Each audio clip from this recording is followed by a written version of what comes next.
You know, I was going to save this set of recordings for the next recording session that I had of this, but in looking at the main menu, it seems that we are actually getting pretty close to the end. So, you know what, I think I'm just going to push through. So, hello everybody, this is pt.15, and welcome back to some more Miles Edgeworth Ace Attorney Investigations 2 Prosecutor's Path, the Grand Turnabout. In the previous episode, we went face-to-face with Simon Keyes and saw his true colors. I actually like this form better than his other form. I like the evil form. But it seems that he isn't done sharing stuff with us yet. Let's find out what it is. If you like what you see, leave a like down below, comment if you have anything to say, subscribe to me if you haven't already, and share with your friends so you can join in on this investigation. Instigating murder? Think about it. Can any one of my actions really be considered a crime? I instigated murder? There's not a single word about that in the letter, is there? If I had said the word kill even once, I guess it could be considered an instigation. Well, maybe I did say it, but there was no way for you to prove it. What are you saying? You kidnapped me. I'm sorry, but that hasn't been proven yet, has it? The only thing I admitted to was sending the letters. Besides, those letters contained no threats or coercions. I simply conveyed information that each recipient would find beneficial. Ugh, you crafty little... Can't we do something about it? What was it he said? Integrating murder? Instigating murder is when a person directs someone else to commit murder. The person who directed the murder can be charged as if he committed the crime himself. So we just have to find proof that he directed those murders. You make it sound so easy. To be honest, it's kind of pissing me off a little. You all try to frame an innocent person for murder. Don't you understand? I'm not obligated to waste any more of my time on this pointless discussion. Police are waiting for you outside of this tent. You have nowhere to run. Really now? You think I wouldn't have an escape route prepared?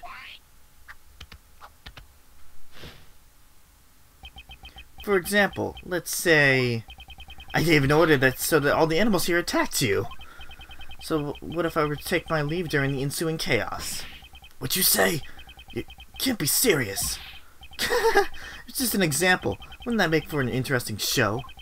Here's another idea. What if I pulled out a hidden gun and took John hostage? That might be more exciting. I will never allow you to do such a thing. Can't tell whether or not Simon is being serious. However, when it comes to him, we should consider anything a possibility. If you consider you're boring with your drivel, I'll end the show right now. I'd like you to keep that in mind before you make any baseless objections. Cannot make any careless remarks. Isn't there some way I can charge him with his crimes? Is it just the objections? Or is it pressing him too? Think about it. Can any of my actions really be considered a crime? Hold it!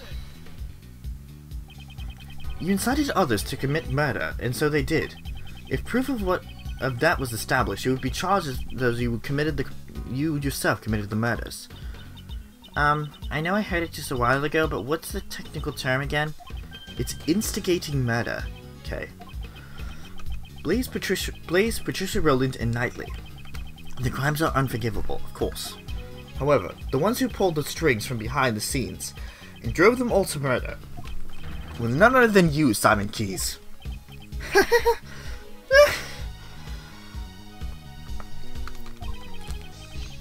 Mr. Edgeworth, you really do speak your mind freely, but you know. I instigated murder? There's not a single word about that in the letter, is there? Hold it! There's not a single word. Oh, does that surprise you? You'd reach the same conclusion if you examined it. Given his composure, I'd say he's not bluffing. Does this mean that every single word in his letters had been carefully calculated? Well, I guess you could say that it's like teaching a monkey to climb a tree. Unless you can somehow prove that I caused those murders, you've got nothing on me. Ergo, you can't accuse me of instigating murder. What a shame, Mr. Edgeworth. If I had said the word kill even once, but it couldn't even be considered... I guess it could be considered instigation. Hold it. I know you instigated the murders.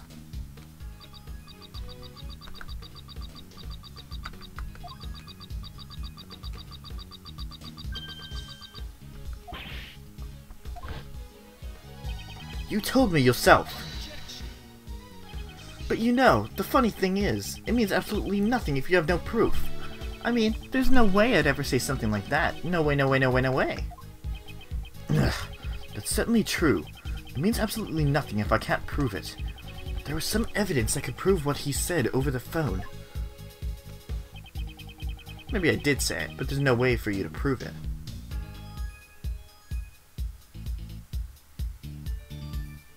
Wait a minute.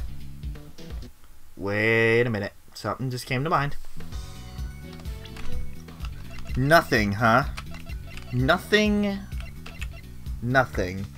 Objection! What? Simon Keyes, your statement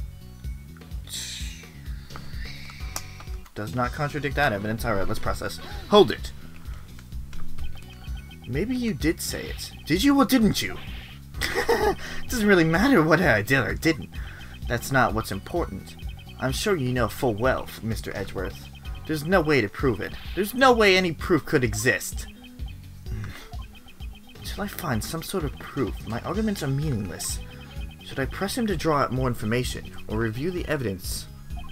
At any rate, I must find some way to break through his defense. He confessed to me over the phone. He told me he had Blaze kill Miss Crane.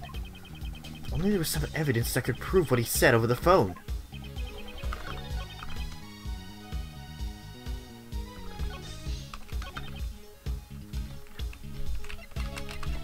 It has to be the bug, right?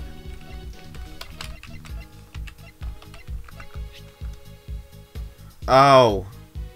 Okay. I had the wrong thing. Objection! Oh, come on now.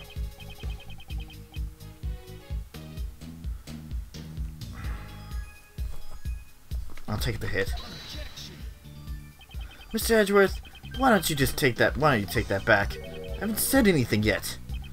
You don't have to say anything. After all, the look on your face tells me you're about to make an idiotic bluff. What's wrong with my face? It's one tough cookie, but Miles, you'll be okay, right?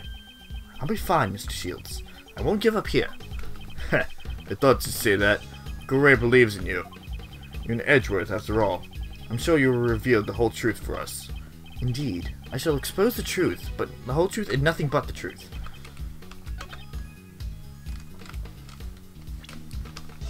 It has to be. Objection! Mr. Keyes, this piece of evidence...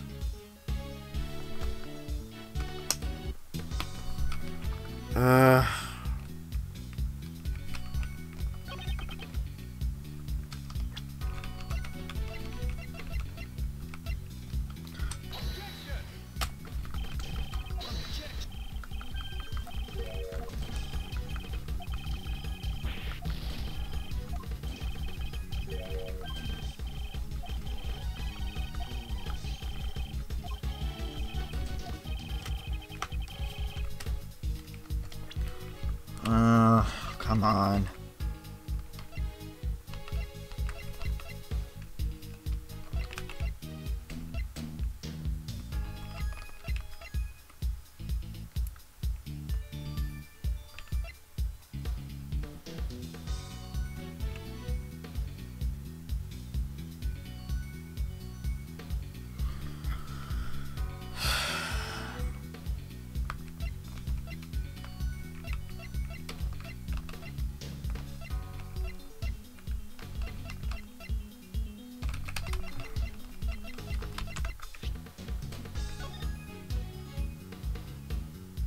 Ah.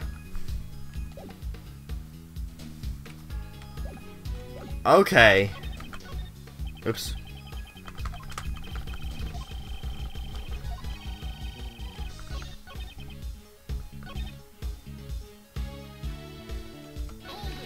That's not what I meant to do. Shit. Come on, come on, come on, come on, come on, come on.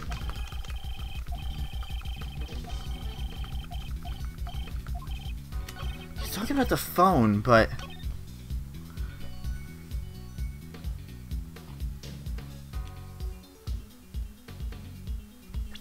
It's subliminal messaging. Oh, come on! There has to be something.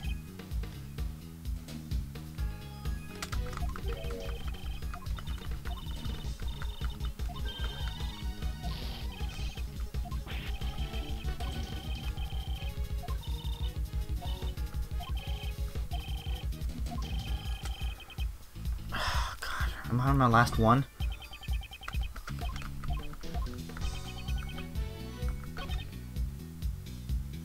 Okay, there's not a single word about that in the letter. Maybe this? There is a word! There is the word kill there!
Wait a minute. Wait. I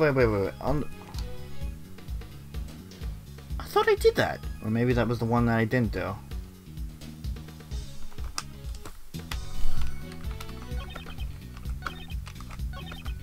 One, two, three, four.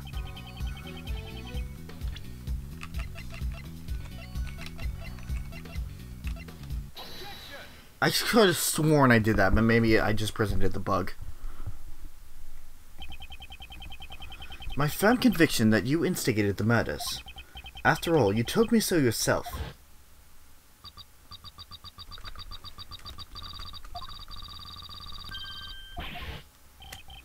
Did I say that? I really don't remember. You may think you can deceive us as much as you want, but unfortunately for you, you used a bug to eavesdrop on our conversations, but there was someone else who wiretapped that bug of yours and recorded the whole thing. It was recorded. In other words, the conversation between you and that clown is recorded on that tape. Langsy says, a schemer drowns in his own schemes, and this is what he meant. Miss Swift, I'd like to listen to your tape. Roger. It's right about here. Mr. Edgeworth, Judge Courtney's cell phone is ringing. Who is this? Are you the person who ambushed Kay? Mr. Edgeworth, I want to listen in on this too. Very well. This is where it starts. Well, I must say. Huh? That's odd. What's wrong? Well, there ain't nothing recorded past this point. What? Why? Why wasn't it recorded? Too bad, so sad. Did you really think I'd leave behind any incriminating evidence? The bug I planted as a special feature. can be turned off and on with a remote control. What? So this sort of thing exists? Certainly, remote-controlled listening devices do exist. However, are you saying you switched off the device so that your own voice would not be recorded? Precisely! Impossible! You couldn't have done that unless you knew you were being recorded. Isn't it obvious I knew? I guess you just don't get it. You could call it a hunch. I had a feeling I was being wiretapped. Miss Swift, was it? I figured things out because you knew about the kidnapping. Don't tell me. You were listening in on that conversation. That's right! Come to think of it, I'm surprised you didn't realize it until now! Some genius prosecutor you turned out to be, Mr. Edgeworth. Ugh! Oh my, and what was the end result in all this? Since you don't have any proof that the instigation charges, it's game over. No. Miss Prosecutor, was my recording no help to you at all? Ain't there something? Anything in my recording? Miss Swift. Kay. Yes? The book was planted in your badge, right? Do you have any ideas? How do you expect me to come up with an answer right off the top of my head? You was the only one who came into contact with the culprit.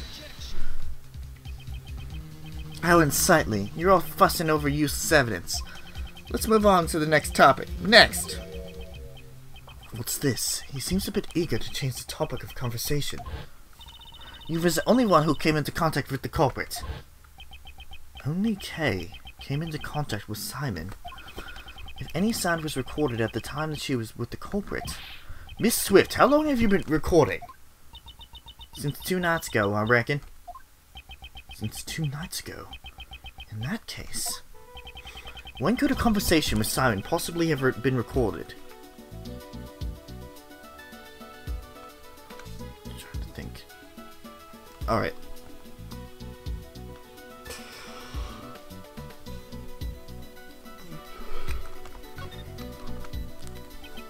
Two nights ago, Simon brought Kate to the roof. If we listen to the recording from that time frame, Miss Swift, please let us listen to the recording from 2 nights ago. Huh? Okie dokie.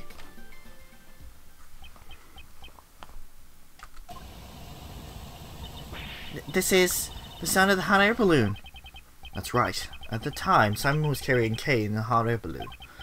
Ergo, he was near Kay. Isn't there anything recorded?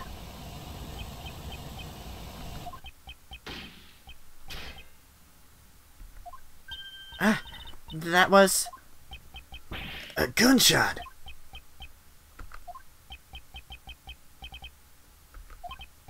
Huh. Seems you were quick to deactivate the bug. However, you were a little too late. You can't run anymore. That gunshot ties you to the case. What are you saying? There's no gun involved in this case, is there? No, there should be someone connected to the case who fired a gun. And strike with evidence that points to that person. Which piece of evidence connects the gunshot to the case?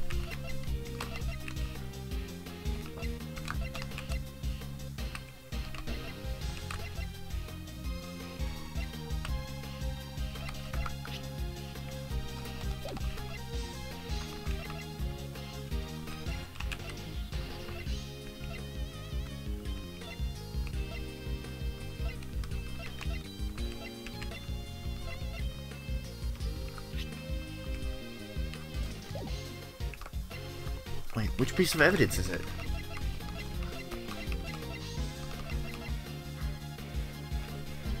Someone related to the case that used a gun 2 nights ago.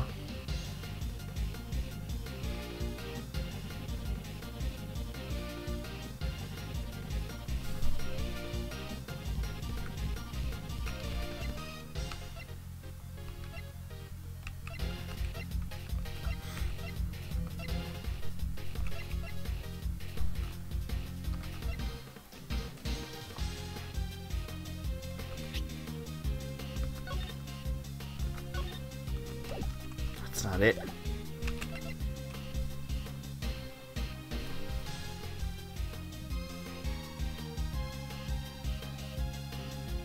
piece of evidence next to the gunshot in the case.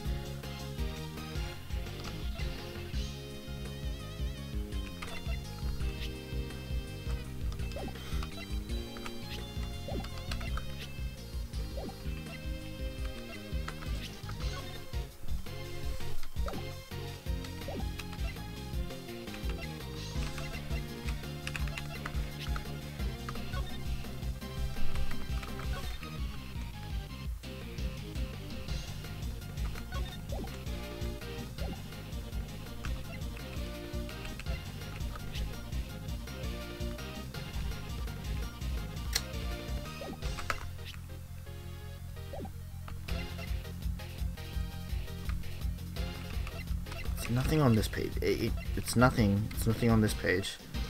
Not the balloon.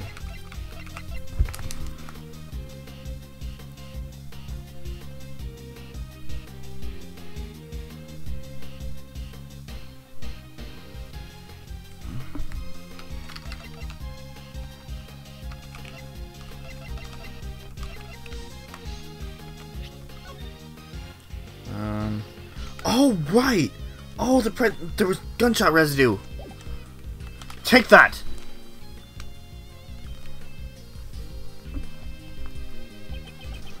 It's written right here in the body double's autopsy report. Gunpowder residue was detected on his right hand. Where was Kate at the time this gunshot was recorded? That's right, she was being carried to the roof of the Grand Tower in your balloon. And as it turns out, there were a few more people on that very same rooftop at the time. You mean the double and me? Ah, certainly, after we talked for a brief moment. The body double noticed something and had me leave before him. Now what if the gunshot that rang out after that? We can clearly hear it in the recording. I doubt that you wouldn't have noticed it. Do you intend to feign ignorance until the very end? That's nothing more than mere conjecture. What we heard on the recording was not just a gunshot. And a clang. If you listen closely, you can hear the bullets hitting something. The body double was aiming at Simon, then the bullet may have struck which piece of evidence? The balloon itself. Take that! The body double likely fired the gun at the balloon. If we assume that the bullet hit something, it would have been the balloon's basket. Let's examine it immediately.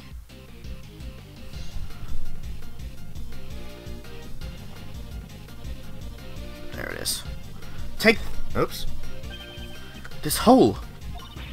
It's a bullet hole. A bullet hole was found in the basket. You won't be able to talk your way out of this one. Ugh! How do you intend to explain the gunshot and the bullet hole? So you figured it out. You're good. I guess it's impossible to hide anything from you. Spit it out already. Okay, no need to be impatient. 2 nights ago. It happened when I was riding the balloon to the rooftop. I saw the body double and you, Miss Courtney, on the roof. Talk about a surprise. Only the double noticed me. He told Miss Courtney to leave ahead of him.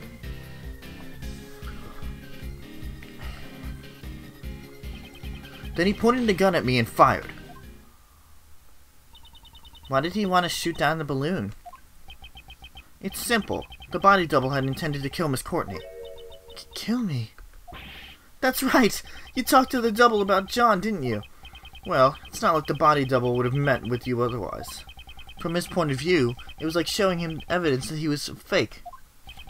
You mean he was afraid of Judge Courtney because she knew about John's past? I'm afraid. That's exactly right. The body double was a coward after all. I even remember how his hands were trembling when he fired the gun at my balloon. Are we all clear now? I was only there by chance. Just a friendly witness who was passing by.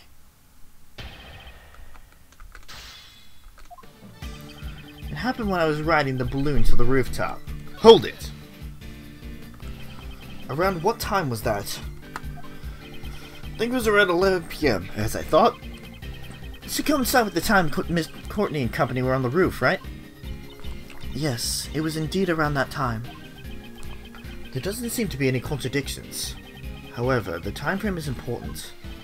And it was at that moment I saw the body double on you, Miss Courtney, on the roof. Talk about a surprise. Talk that. Oh, wow, hold it. Are you saying this rooftop rendezvous was beyond your expectations? There was no way I could have known about that beforehand. Well, once the dust settled, I could guess what would have happened, though. The double had intended to kill Miss Courtney. Hey, did you realize that? No, I did not realize it. It's because you were babbling on and on about that kid. What kind of mother are you? Things had gone badly, your kid might have died because of you. I'm your opponent, not here. Her. Don't change the conversation. Judge Courtney, I'd like you to please leave this to me. My apologies, Prosecutor Edgeworth. Oh, goddess of law. Please watch over this man and grant him aid. You're making me laugh! This lady didn't even notice the balloon! Only the double noticed me. He told Miss Courtney to leave ahead of him. He had to leave ahead of him? Didn't you say the body double had planned to kill her? Maybe he thought it would be bad if someone saw the scene of the murder. At the time, no one knew that the president was a fake, right? Once he got the info on John, he'd be able to kill both mother and son whenever he wanted. Thank goodness he's dead. Now you're both safe. You should be happy.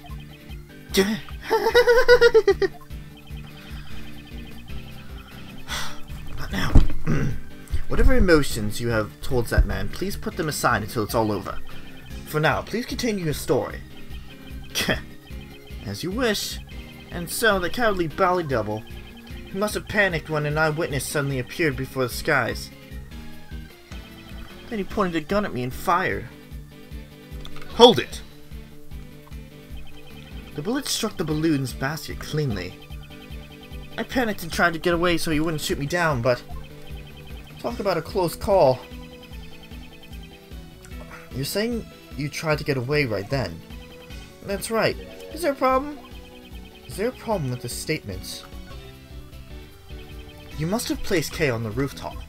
You couldn't have gotten away before then, correct? Yeah, that's right. I forgot. After the body double fired one shot, he entered the hatch on the 51st floor. I looked around for a bit and then landed on the roof. Please add that statement to your testimony. Sure, I don't mind.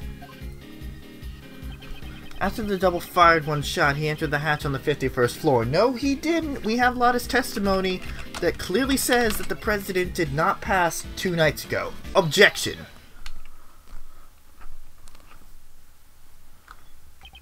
Once again, you lied. Lied. The body double could not have entered the storeroom on the 51st floor 2 nights ago. Miss Hart's testimony proves it. What? How could you trust that sham journalist's testimony? What you say? You can't insult my mentor like that? 2 nights ago, that lady was staking out the 51st floor. Given that, just how did the body double leave the roof? Indeed, that is what we now must prove. If he did not use the elevator or the 51st floor to leave the roof, then only one route remains. How did the body double leave the roof without using the elevator or the 51st floor? Take that!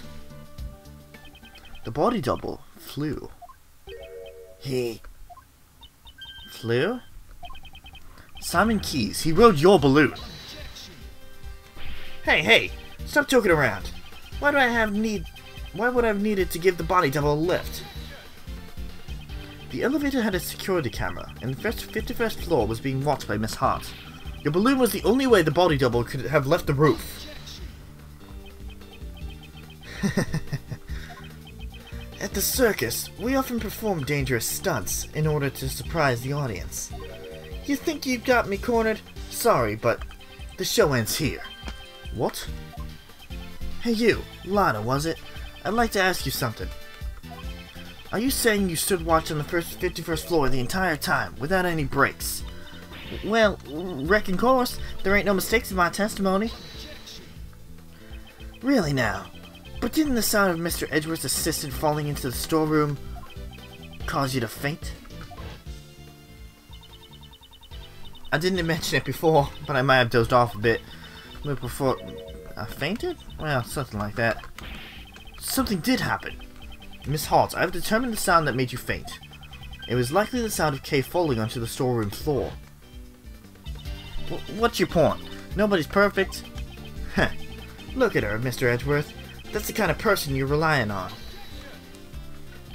Kay fell into the storeroom after the body double had left the room. In that case, I have a theory on how things happened. After that cowardly body double fired a shot at me, he went and hid in the shadows until Kay fell into the storeroom. What? So what if he was hiding?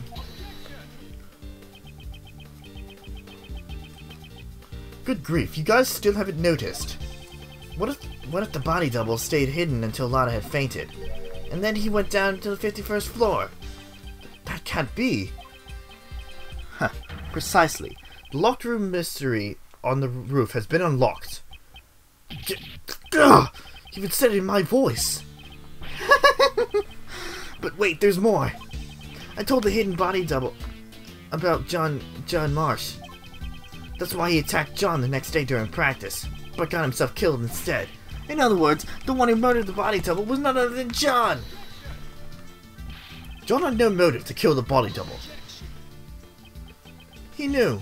He knew he was the real president's son. And how would he have known that? Because I told him so. In a letter. What did you say? That is a lie. Yep, it's a lie. Huh? Then again, maybe not. Maybe I really did tell him. Right, John? It's true that I caused Mozilla's head to fall. But I didn't know about my dad until today. I'm not lying. Oh, really? I wonder about that. I found out about the head falling thanks to the bug. Now, if you were the one who caused it to fall and the body double was crushed to death...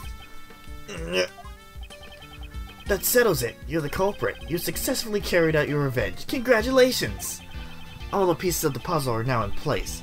As Mr. Edgeworth would say... The logic fits. Now then, any rebuttals?